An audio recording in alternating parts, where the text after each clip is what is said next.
네, 오늘은 첫 표적이라는 제목으로 여러분과 함께 여러분이 아주 잘 아시는 가나의 혼인잔치에 관한 말씀을 전하려고 합니다.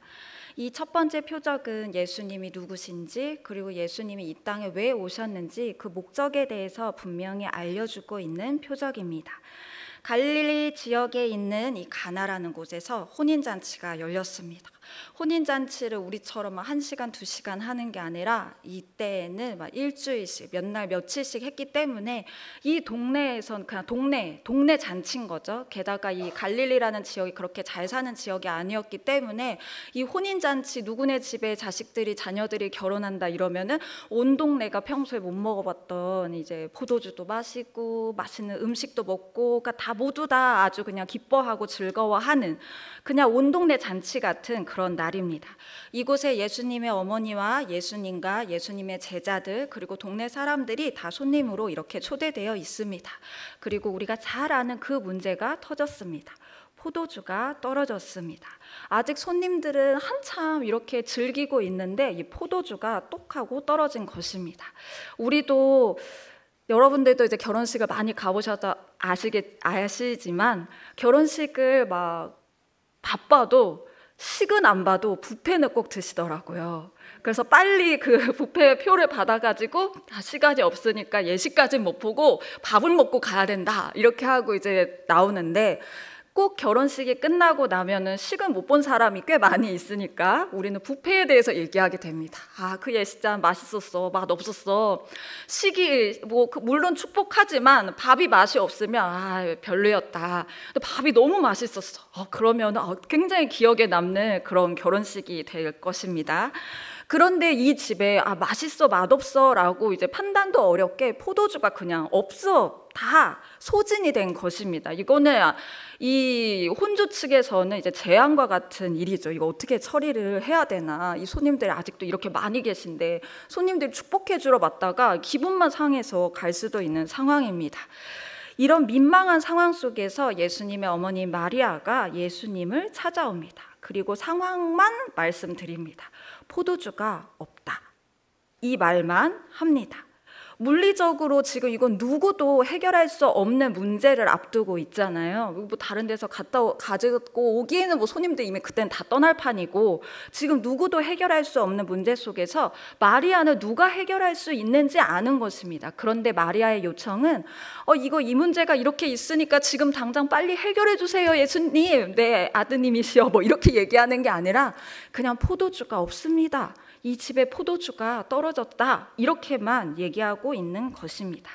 예수님의 의사를 한번 물어보는 것이죠. 예수님은 이 말에 대해서 이렇게 대답하십니다. 요한복음 2장 4절 말씀 함께 보겠습니다. 시작. 예수께서 이르시되 여자여 나와 무슨 상관이 있나이까, 내 때가 아직 이르지 아니하였나이다. 예수님은 이 당시에 정중한 표현인 여자여 라고 호칭하고 있지만 그 뒤에 말씀들은 거절의 의미를 가지고 있습니다. 예수님의 때가 아니라는 것입니다. 그럼 예수님의 때는 어떤 때입니까? 예수님을 이 땅에 보내신 하나님의 때, 하나님이 이 땅에 예수님을 보내신 십자가와 부활 사건의 그 때입니다. 예수님은 상황에 따라서, 사람에 따라서, 절박함, 간절함의 정도에 따라서 일을 하시는 분이 아니라 하나님의 뜻과 때에 따라서 일을 하시는 분이십니다. 그렇다면 우리도 내가 느끼는 절박함의 정도가 아니라 예수님의 때를 기다려야 할 필요가 있습니다. 마리아는 그 기다림의 시간을 이렇게 보내기로 합니다. 요한복음 2장 5절의 말씀입니다. 그의 어머니가, 함께 읽겠습니다. 그의 어머니가 하인들에게 이르되 너희에게 무슨 말씀을 하시든지 그대로 하라 하니라. 예수님이 언제 어떻게 일하실지, 혹은 진짜 상관하실지 안 하실지는 모르나 예수님이 말씀하실 때 그 어떤 말씀이든지 받아들이고 그 받은 말씀 그대로 행하기로 준비하는 시간을 갖는 것입니다. 이 시간은, 이 기다림은 막막함이 아니라 그때를 기다리는 준비의 시간인 것입니다. 얼마의 시간이 지났는지는 모르지만 다행히도 예수님은 이 집의 안타까운 상황에 개입하시기로 결정하십니다. 그리고 다행히 지금 오늘 이 시간에 개입하시기로 하십니다. 그리고 이렇게 말씀하십니다. 요한복음 2장 7절부터 8절 말씀입니다. 예수께서 그들에게 이르시되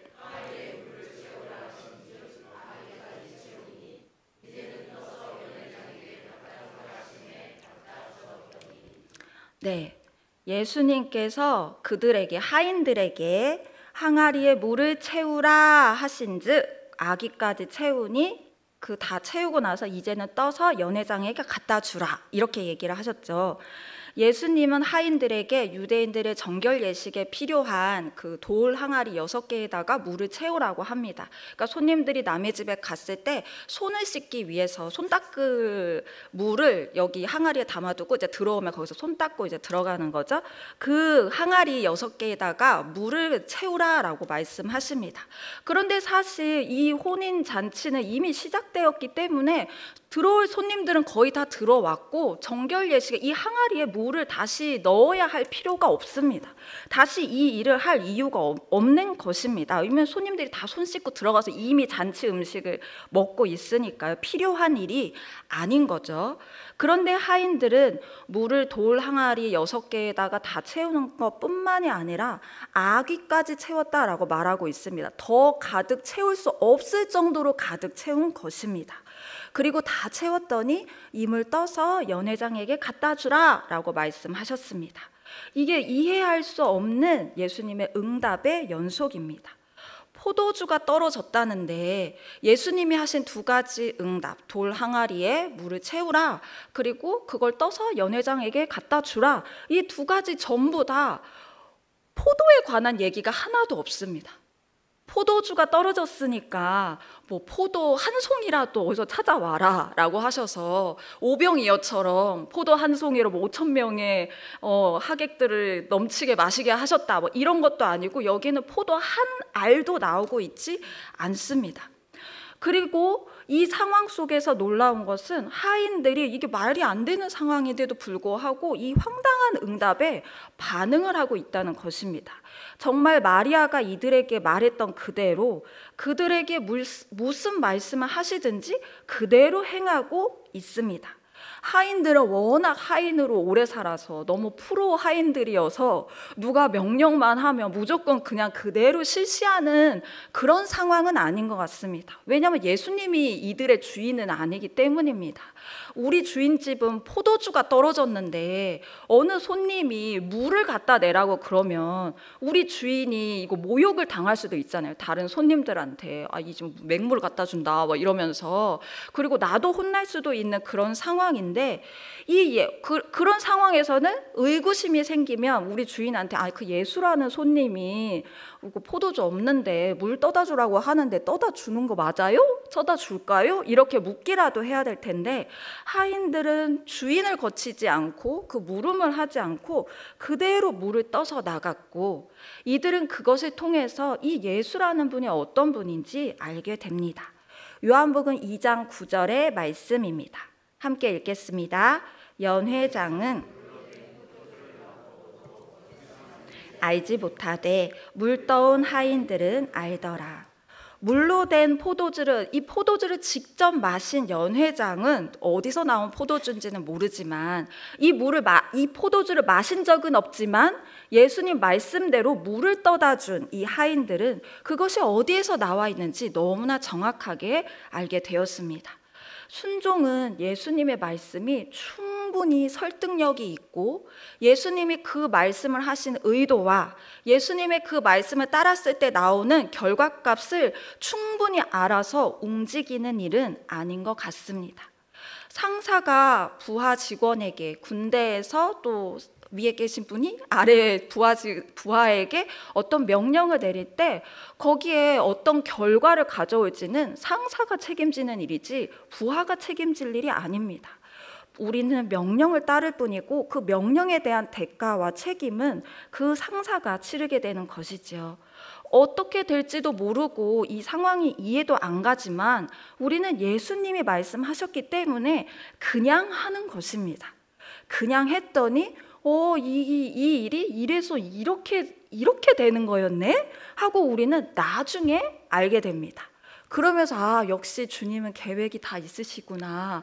이렇게 하신 데는 주님의 이유가 다 있구나 하면서 우리는 주님께 놀라게 됩니다. 그러면서 다음에 주님의 말씀이 또 올 때는 너무 고민하거나 막 괴로워하지 말고 빨리빨리 순종하자. 이래놓고 또 다음 일이 오면 우리는 왜 이렇게 해야 되죠? 왜 언제 이래 주십니까? 막 이러면서 그게 반복되기도 하죠. 명령과 순종이 계속 반복되는 시간을 갖게 됩니다. 그런데 주님의 말씀과 사람의 순종은 이 모든 과정 속에서 내가 잡고 있는 것을 비우고 주님이 주시는 것으로 채우는 그런 과정인 것 같습니다.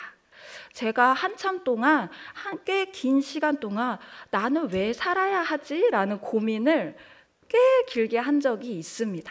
막 죽고 싶었다 이런 얘기가 아니라 이 세상에서 나는 왜 살아야 될까? 내가 살아 있어야 할 이유가 하나도 찾아지지 않는 것입니다. 즐거운 일도 있고 예수님 영적 체험도 하고 해야 될 거 다 하고 웃을 때도 있고 여러 종류의 사람도 만나고 재미있고 이런 일도 있는데 제 마음 깊은 곳에 혼자 있거나 길을 걸을 때 나는 왜 살아야 될까?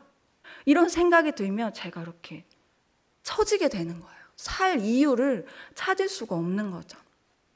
그러면서 제가 주님을 쭉 따라오는 과정 속에서 제가 한 가지 패턴을 발견하게 됩니다. 저는 이렇게 별로 살 이유를 찾지 못하는 의욕이 그렇게 많지 않은 사람인데 제가 꼭 나 이거를 그럼 해야겠다 하는 순간 주님은 그거 아니야 라고 꼭 말씀하세요.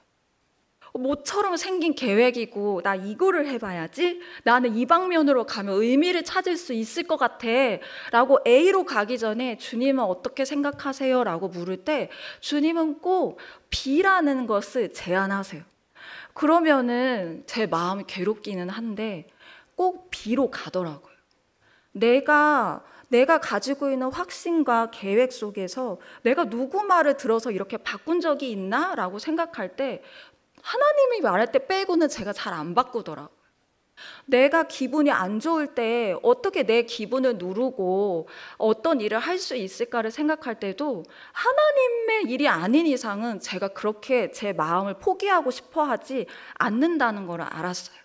그러면서 그런 과정이 반복되면서 제가 오래 깨달았습니다. 나는 이 세상에 대단히 관심 있고 대단히 애착 갖는 건 없는데 그나마 내가 애착을 갖는 존재가 있다면 그건 하나님이구나. 나와의 애착 관계는 하나님이다. 그러면 하나님이 나를 이 땅에 살게 하시는 동안 나는 살아나가야겠다. 그렇게 제가 정리를 하게 됐어요. 그러니까 제 마음이 굉장히 자유로워지더라고요.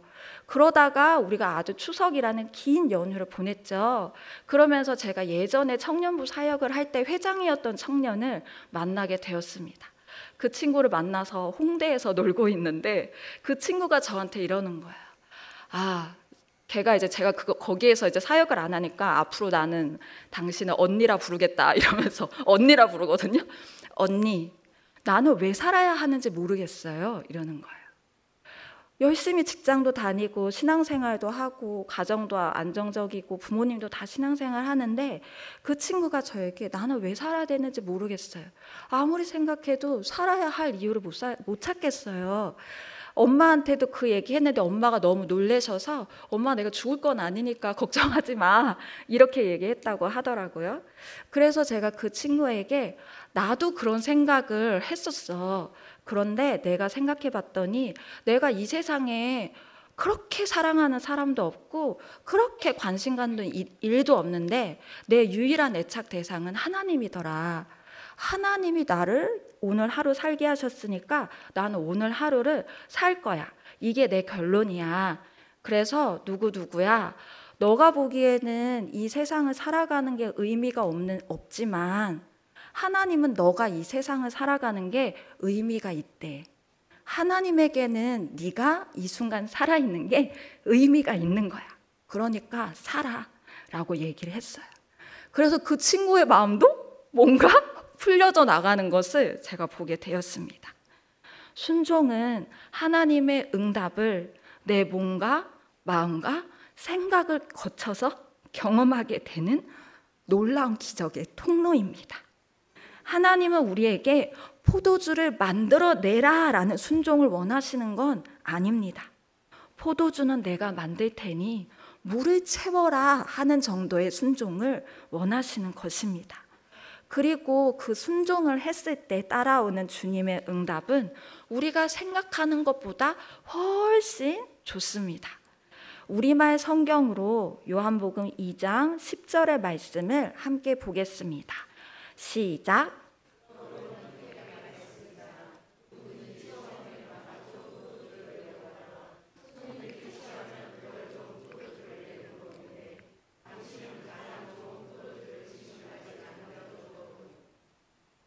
네, 예수님이 만드신 포도주를 맛본 연회장이 얼마나 놀랐는지 신랑을 불러서 와, 당신 이거 진짜 이 결혼식에 당신 마음이 보인다. 정말 훌륭하다. 하객들을 어떻게 대하는지 그 씀씀이가 보인다라고 극찬을 하면서 원래 손님들이 이제 멀쩡할 때는 시작하고 이럴 때는 좋은 포도주 내오다가 술에 이제 좀 많이 취하면 이제 덜 좋은 포도주를 내놓는데 그렇게 해도 아무도 뭐라 안 하죠. 왜냐하면 비용이 얼마나 많이 나가겠습니까? 그렇게 우리 일반적으로 그렇게 하는데 와, 지금 당시 내놓은 거는 원래 먹었던 그 좋은 포도주보다 훨씬 좋은 가장 좋은 포도주를 가져왔군요 하고 감탄하고 있는 것입니다. 제가 이 부분을 볼 때 우리 집 포도주가 더 빨리 떨어졌으면 예수님이 해준 이 가장 좋은 포도주를 더 많이 더 긴 시간 마셨을 텐데 하는 그런 아쉬움이 드는 거예요. 우리 거 빨리 떨어지고 예수님이 거 빨리 마셨으면 좋았겠다 이런 마음이 들더라고요. 예수님은 우리가 노력하면 얻을 수 있는 그 정도의 수준이 아니라 왕이 노력해도 얻을 수 없는 가장 좋은 수준의 응답을 주십니다. 요한복음 10장 10절의 말씀을 함께 읽겠습니다. 시작.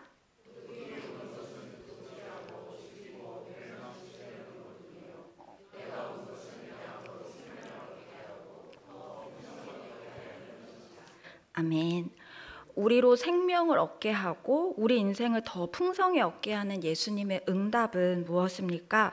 우리 인생에서 우리가 아무리 노력해도 얻을 수 없는 그 최상의 것은 무엇입니까? 그건 바로 그리스도입니다.